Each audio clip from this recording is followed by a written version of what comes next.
जय Shri Ram part number 3। अब राजा अपने घर गया और उसने यह सब देखा तो राजा को गुस्सा भी आया। इसके बाद देखते हैं आगे क्या हुआ। जब रानी ने यह खबर सुनी कि राजा आ रहे हैं तो उन्होंने बांदी से कहा कि हे दासी, देख राजा हमको कितनी बुरी हालत में छोड़ गए थे। हमारी ऐसी हालत देखकर वह लौट न जाएं, इसलिए तू दरवाजे पर खड़ी हो जा। आज्ञा अनुसार दासी दरवाजे पर खड़ी हो गई। राजा आए तो उन्होंने अपने साथ लेवा लाए। तब राजा ने क्रोध करके अपनी रानी से पूछा कि यह धन तुम्हें कैसे प्राप्त हुआ है। तब उन्होंने कहा, हमें यह सब धन बृहस्पति देव की कृपा से तथा इस व्रत के प्रभाव से प्राप्त हुआ है।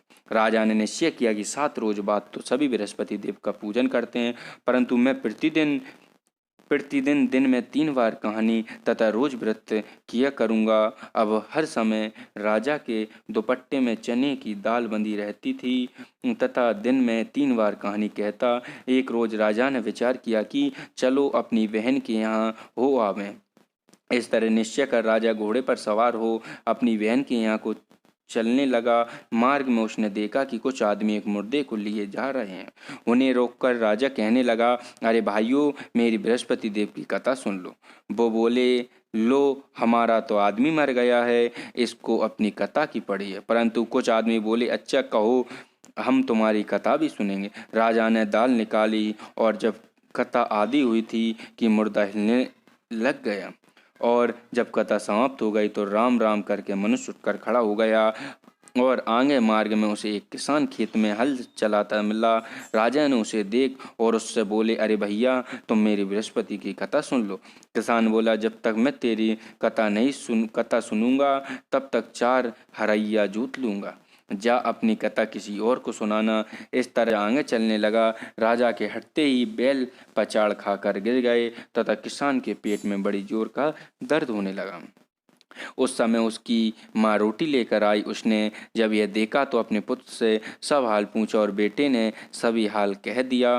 तो बुढ़िया दौड़ी दौड़ी उस घुड़सवार के पास गई और उससे बोली कि मैं तेरी कथा सुनूंगी, तू अपनी कथा मेरे खेत पर चलकर ही कहना। राजा ने बुढ़िया के खेत पर जाकर कथा कही, जिसके सुनते ही वह बैल उठ खड़ा हुए और किसान के पेट का दर्द भी बंद हो गया।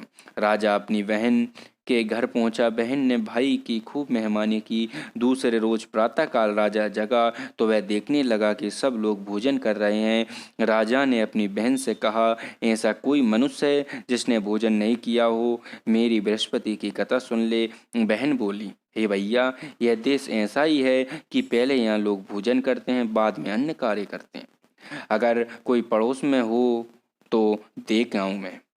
वह ऐसा कहकर देखने चली गई, परंतु उसे कोई ऐसा व्यक्ति नहीं मिला जिसने भोजन ना किया हो। अतः वह एक कुमार के घर गई जिसका लड़का बीमार था। उसे मालूम हुआ कि उनके यहाँ 3 रोज से किसी ने भोजन नहीं किया है। रानी ने अपने भाई की कथा सुनने के लिए कुमार से कहा। वह तैयार हो गया। राजा ने जाकर बृहस्पति की कथा कही, जिसको सुनकर उसका लड़का ठीक हो गया। अब तो राजा की प्रशंसा होने लगी। एक रोज राजा ने अपनी बहन से कहा कि ये बहन, हम अपने घर को जाएंगे, तुम भी तैयार हो जाओ। राजा की बहन ने अपनी सास से कहा। सास ने कहा, हाँ चली जाओ, परंतु अपने लड़कों को मत ले जाना, क्योंकि तेरे भाई के कोई संतान नहीं है। बहन ने अपने भैया से कहा, हे भैया, मैं तो चलूंगी पर कोई बालक नहीं जाएगा। राजा बोला, जब कोई बालक नहीं चलेगा तब तुम ही क्या करोगे। बड़े दुखी मन से राजा अपने नगर को लौट आया। राजा ने अपनी रानी से कहा, हम निर्वंशी हैं, हमारा मुंह देखने का धर्म नहीं है और कुछ भोजन आदि नहीं किया। रानी बोली, हे प्रभु, बृहस्पति देव ने हमें सब कुछ दिया, वे हमें संतान अवश्य देंगे। उसी रात को बृहस्पति देव ने राजा से स्वप्न में कहा, हे राजा, उठ, सभी सोच त्याग दे, तेरी रानी गर्भ से है। राजा की यह बात सुनकर बड़ी खुशी हुई। 9वें महीने में उसके गर्भ से एक सुंदर पुत्र का जन्म हुआ। तब राजा बोला, हे रानी, स्त्री बिना भोजन के रह सकती है पर बिना कहे नहीं रह सकती। जब मेरी बहन आवे तुम उससे कुछ कहना मत। रानी ने सुनकर हाँ कर दिया। जब राजा की बहन ने यह शुभ समाचार सुना तो वह बहुत खुश हुई। तथा बधाई लेकर अपने भाई के यहाँ आई। तभी रानी ने कहा, घोड़ा चढ़कर तो नहीं आई, गधा चढ़ी आई। राजा की बहन बोली, भाभी मैं इस प्रकार न कहती तो तुम्हें संतान कैसे मिलती।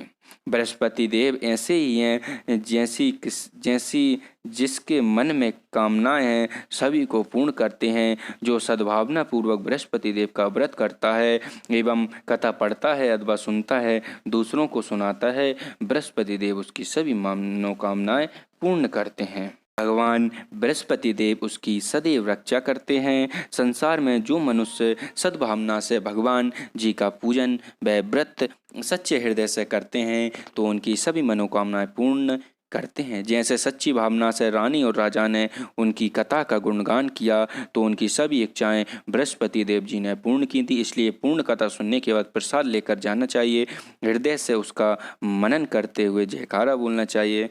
बोलो बृहस्पति देव की ही जय, बोलो भगवान विष्णु की ही।